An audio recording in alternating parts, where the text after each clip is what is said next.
bienvenue dans le monde de l'animation. Ça y est, le mauvais temps est de retour, il pleut, il y a du vent, c'est génial, les températures ont baissé, youpi. Oui, je suis une grande fan de l'hiver. Automne aussi, mais vraiment de l'hiver, et là je suis contente au moins qu'on ait des températures qui commencent à retomber parce que le soleil et moi on n'est pas très copains, non pas vraiment.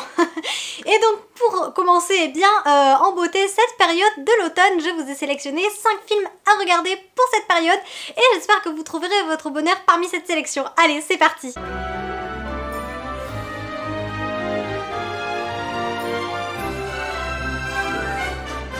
Donc comme pour les précédentes vidéos, on va dire de recommandations de films à voir selon les saisons, j'ai essayé de mettre un petit peu de tout pour que ça plaise au plus grand nombre, mais j'ai quand même un film très cliché à mettre dans cette sélection et je ne pouvais pas passer à côté, pour moi c'était impossible et je vais commencer avec lui tout de suite pour nous mettre dans l'ambiance de l'automne. Il s'agit donc de La Reine des Neiges 2. Waouh, quelle surprise! Je vais donc me permettre de faire un résumé de La Reine des Neiges 2 et pour ceux qui n'auraient pas vu La Reine des Neiges 1, mais courez le voir, courez, cours Forest, cours-y vite.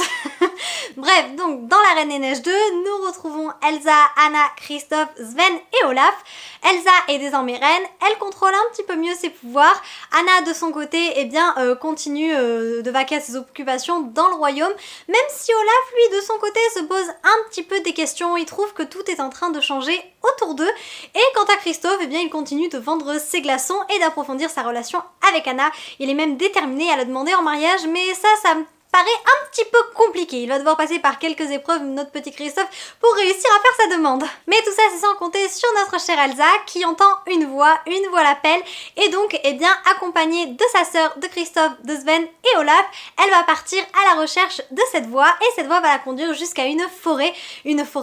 enchantée et c'est là où tout le côté automnal ressort. Nous nous retrouvons avec des couleurs très douces, très belles, vraiment des couleurs automnales, des couleurs chaudes et nous passons quand même plus de la moitié du film dans cette forêt enchantée. Donc franchement, La Reine des Neiges 2 pour moi c'est un des films incontournables de l'automne. Il peut également se voir en hiver puisqu'on a un mélange un peu de glace et de côté un petit peu feuillu automnal. Bref, pour moi c'est vraiment le film parfait pour se plonger dans l'ambiance de l'automne. C'est un film un petit peu cosy, avec un peu d'aventure, avec de la romance, avec de l'amour fraternel. Bref, franchement, le petit film cosy, grand film quand même, c'est La Reine des Neiges 2, mince. Il est parfait à regarder sous un plaid devant la télé avec un bon chocolat chaud puisqu'Anna et Elsa adorent le chocolat, voilà. Donc la grande aventure magique parfaite pour l'automne. Restons chez Disney avec un autre film des studios. J'ai décidé de mettre dans cette sélection le deuxième film de La Fée Clochette, même si les films peuvent quand même ne sont pas vraiment dépendants les uns des autres, c'est-à-dire qu'il y a une trame, voilà, il y a une trame entre les films, mais vous pouvez très bien voir le second sans avoir vu le premier, ça ne vous empêchera pas d'avoir tous les éléments du film. J'ai donc choisi Clochette et la Pierre de Lune et donc nous nous retrouvons carrément en automne. Là c'est en plein cœur de l'automne, on se pose pas la question sur la saison, nous sommes en automne et donc les festivités d'automne vont bientôt commencer et cette année Clochette est chargée de mettre en valeur la Pierre de Lune, elle doit la mettre sur un sceptre et cette Pierre de Lune, si vous voulez, c'est ce qui permet un petit peu d'apporter le renouveau sur la vallée des fées pour cette période de l'automne et en fait même pour l'année en général. Et Clochette, il faut savoir que on la connaît, hein, elle est un petit peu imbue d'elle-même parfois, et puis surtout elle accepte pas trop l'aide des autres, elle pense qu'elle peut tout faire toute seule, et elle va refuser l'aide de son ami Terence, et va arriver ce qu'il va arriver. Miss Clochette, va briser en 1000 morceaux la Pierre de Lune, et donc vous vous doutez bien, c'est une catastrophe, et Clochette, accompagnée de son petit ami Flambeau, donc une luciole, va partir en quête d'un miroir. Ce miroir est capable d'exaucer les vœux, et elle se dit que c'est la seule solution pour réparer ce qu'elle a brisé et pour remettre la Pierre de Lune en état. Une grande aventure automnale va alors commencer pour notre petite amie fée et alors là on est vraiment à 100% dans l'automne. Le film commence d'ailleurs avec des chansons sur l'automne, donc vraiment c'est parfait pour la saison. Ça c'est un film vraiment très cosy, très doux,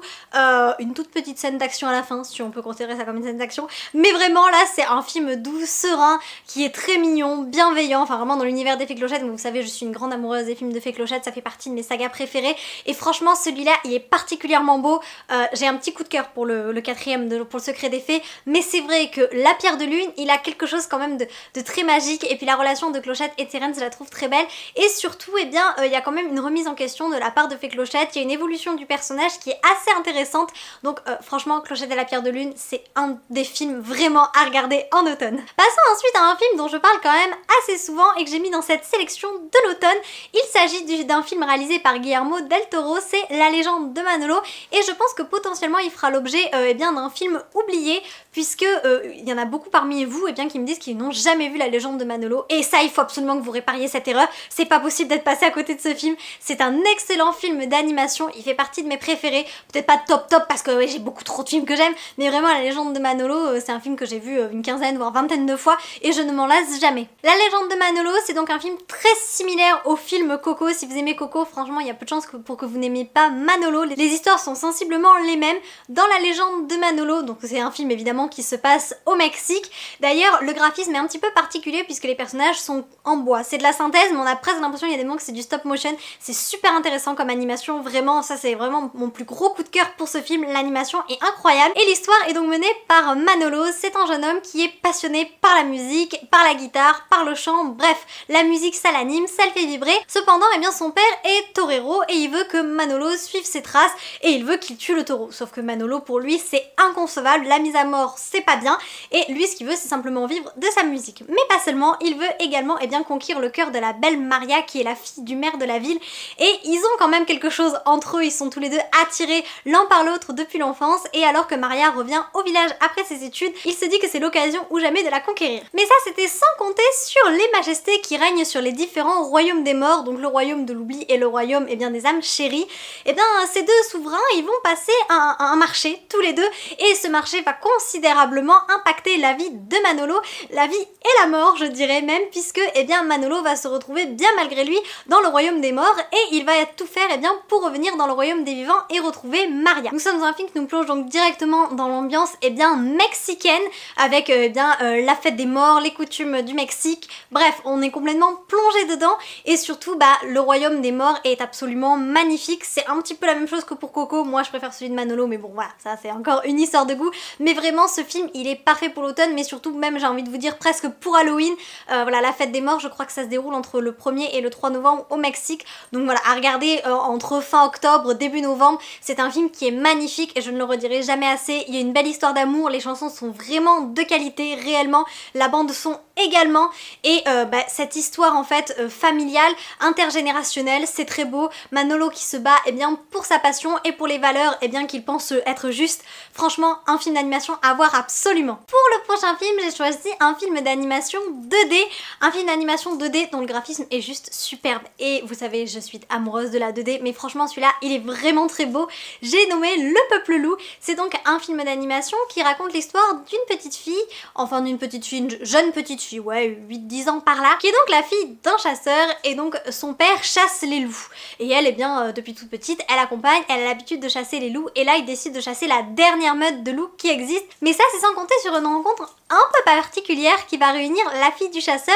et une jeune métamorphe donc loup et une belle amitié va naître entre ces deux jeunes filles, l'une qui est donc chasseuse de loups et l'autre qui est elle-même une louve et donc tout ce que la fille du chasseur croyait vrai eh bien va être remis en question par sa nouvelle amie et elle va se rendre compte que finalement eh bien ce qu'on lui inculquait toute sa vie n'était certainement pas la bonne chose à faire et elle va donc prendre parti des loups et elle va décider de les protéger envers et contre tout, même contre son père. Si vous aimez Le Chant de la Mer ou Branagh et le secret de Kells, ce film est vraiment fait pour vous. Il a également de belles musiques, franchement c'est un film qui nous plonge dans l'univers celtique. J'ai passé un excellent moment quand je l'ai découvert et d'ailleurs moi-même je le reverrai cet automne, ça c'est certain parce que j'ai vraiment envie de le revoir. Et enfin pour conclure cette sélection, j'ai choisi un film d'animation 3D qui est sorti il y a un petit moment déjà. Ça a été le film un petit peu coup de cœur de mon adolescence, ça fait un moment que je l'ai pas vu et quand j'ai pensé à le mettre dans cette vidéo je me suis dit il faut absolument que je le revoie donc je vais le revoir très prochainement. Et d'ailleurs si je fais des erreurs en vous racontant eh bien, un petit peu l'histoire, ne m'en voyez pas, ça fait un moment vraiment que je l'ai pas vu.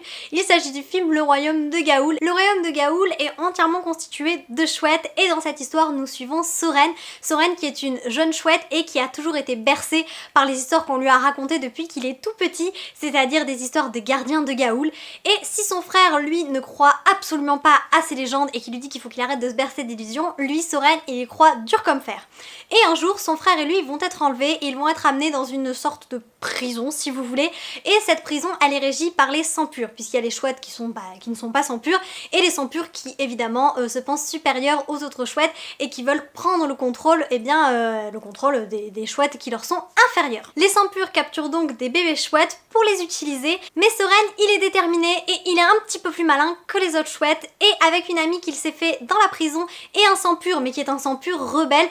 il va réussir à s'enfuir et il va décider d'aller trouver les gardiens de Gaoul, parce que selon lui il n'y a qu'eux qui peuvent sauver le royaume de Gaoul et sauver les chouettes qui sont prisonnières de cet enfer. Pour moi ce film il est vraiment pas loin du chef-d'œuvre, c'est un film sublime, la 3D est très belle. Alors vous allez me dire ah oui peut-être qu'il y a certains détails parce qu'elle est un peu vieillissante, il a un peu plus de 10 ans, ouais je pense même un peu plus, bon il doit avoir une dizaine d'années ce film, mais vraiment moi je l'adore. On est complètement plongé dans l'univers de Gaoul, dans les chouettes, on s'attache extrêmement vite à Soren qui est touchant, qui est mignon comme tout. Il y a une chouette chanson To the Sky que moi j'écoute encore aujourd'hui, vous voyez sur mon téléphone, et je l'écoute encore régulièrement, et on est franchement emporté dans les vols des chouettes, dans ce monde qui est Gaoul. On est vraiment impliqué dans la guerre que se livrent les sangs purs et les autres chouettes. Et si je l'ai mis pour l'automne, c'est parce que bon, la chouette est un animal qui est assez représentatif de l'automne, même s'il y a des chouettes toute l'année, je sais pas pourquoi. En automne, elles sont davantage. Les couleurs de ce film sont assez chaudes également, puisque les plumages sont quand même dans des teintes de roux pour la plupart des chouettes. Et ensuite, surtout, c'est un film, je pense, qui peut aussi bien aller pour l'automne que pour un peu Halloween. Alors, pas parce que c'est un film, voilà, c'est pas l'étrange Noël de Monsieur Jack, on est bien d'accord. Mais vous savez, ce sont ces films grande aventure, un petit peu fantasy, fantastique, qu'on aime bien regarder. C'est comme les livres, vous savez, qu'on aime bien lire pendant la période de l'automne, pour ceux qui sont de gros lecteurs. La fantasy, souvent, c'est plus sympa en automne, même s'il n'y a pas de côté creepy, vous voyez. Cette aventure, je trouve que elle est appropriée pour la période d'octobre, de novembre. Franchement, le royaume de Gaoul, c'est dommage, j'ai l'impression qu'il est vraiment sous-coté ce film, donc j'espère que vous allez le découvrir, et si vous le connaissez déjà, j'espère que vous le reverrez, et avec grand plaisir. En tout cas moi c'est ce que je vais faire. Peut-être que lui aussi pourrait faire l'objet d'un film oublié parce que je le vois pas souvent passer, mais en tout cas c'est un film que je ne peux que vous recommander de regarder, et même à une autre période, mais franchement je trouve qu'en automne c'est quand même l'idéal. Et bien voilà pour cette sélection des 5 films à voir pendant la période automnale. N'hésitez pas dans les commentaires à me faire part de vos suggestions de films à regarder en automne, parce qu'évidemment j'en ai mis 5 mais il en existe plein d'autres qui pouvaient rentrer dans ce classement, donc dans cette suggestion, on va dire ça plutôt comme ça. Donc n'hésitez pas à me partager les films que vous regardez en automne, et à me dire également si vous en avez vu certains de cette sélection, ou s'il y en a certains que vous comptez voir. Et pour ceux qui n'ont pas envie de commenter, si vous laissez juste ce petit emoji dans les commentaires, ça permettra juste de voir que vous êtes passé et que vous avez aimé la vidéo. En espérant vous avoir apporté un peu de magie, à bientôt!